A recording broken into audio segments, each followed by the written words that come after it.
little devotional thought today is going to begin with Genesis on the great temptation. Temptation always starts with a question. Genesis 3 verse 1. Did God really say you must not eat the fruit from any of the trees in the garden? The temptation he came to Jesus with, if you are the Son of God. Satan always wants to drive a wedge.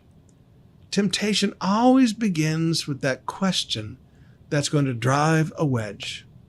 Secondly, temptation always makes God out to be a liar. Verse 4, you won't die, the serpent replied to the woman. Well, God said you would. No, you won't. Temptation always makes God out to be a liar. Thirdly, temptation always attacks the character of God. Verse 5, God knows that your eyes will be opened as soon as you eat of it, and you'll be like God, knowing both good and evil. In other words, God's holding you back. Temptation always makes you believe that somehow God doesn't want what's best for you. And you know that's not true. So, all right, temptation starts with a question. It makes God out to be a liar. It attacks the character of God. But temptation always goes through 4 stages. Verse 6, and the woman was convinced. All right, what convinced her? She saw that the tree was beautiful and its fruit looked delicious, and she wanted the wisdom it would give her. So she took some of the fruit and ate it. Then she gave some to her husband who was with her, and he ate it too. All right, what convinced the woman? Well, number 1, she saw. Don't hang out and look at things that bring temptation to you. Come on, guys, straight up. Don't be looking at websites that got girls on them. And, even on the news websites these days, you got to be careful. And even on the technology websites, you got to be careful. Just, okay, no, we're not going to go down the page. We're going to just hit the highlights. Don't look at that stuff.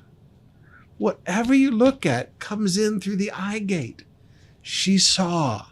Secondly, she wanted. See, once you start looking at something, then you want it. You begin to desire it. You begin to convince yourself that this is really good for you. Thirdly, she took it. She grabbed a hold of it. She laid hands on it. She took it in her hand. Now that's when you're really in trouble. Looking and desire are still things in your head. But once you reach out and take a hold of it, now as a man thinketh in his heart, so is he. He's acting upon it. And the 4th stage of sin is the recruiter stage. Because sin is generous. She took some of the fruit and ate it. Then she gave some to her husband who was with her, and he ate it too. The 4th stage of temptation is always to get somebody else to join you in it. Have you ever noticed rebellion always wants people to join them? Have you ever noticed bad attitudes always want people to join them? Even Judas, when he criticized Jesus for the blessing of the anointing, he wants all the other apostles to join him. Sin is a recruiter. And you have to understand that 4th step. It always happens. Now, once that whole thing has transpired, you've seen, you've wanted, you've grabbed a hold of it, and now you've shared it. Now comes the consequences. And you have to understand this. The fruit of sin is a hard life. That's why when Christians tell me, oh, Pastor Sumrall, it's so hard to be a Christian. No. Proverbs says the way of the sinner is hard.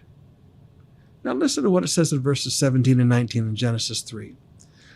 And to the man God said, since you listened to your wife and ate from the tree whose fruit I commanded you not to eat, the ground is cursed because of you.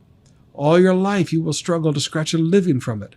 It grew thorns and thistles for you, though you will eat of its grains. By the sweat of your brow you will have food to eat until you return to the ground from which you were made. For you were made from dust, and to dust you will return. That's a hard life. Okay, God said you're still going to be able to earn a living, but it's going to be hard. Now, I've watched people all of my life. I've been your pastor for over 4 decades.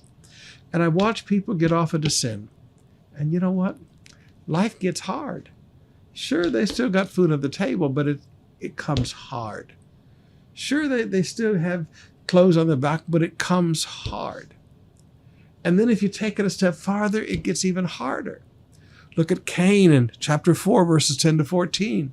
He kills his brother Abel, and God said, you're cursed and banished from the ground, which has swallowed your brother's blood. No longer will the ground yield good crops to you, no matter how hard you work. From now on, you'll be a homeless wanderer on earth. Yeah.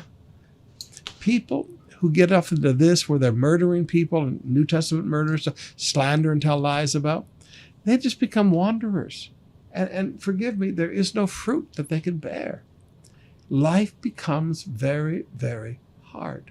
Now, beloved, please, when Satan walks up and starts making you think that God's not telling the truth and that God somehow doesn't want what's best for you, learn to not listen and move away. Get into the Word and read, because the consequences are not nice.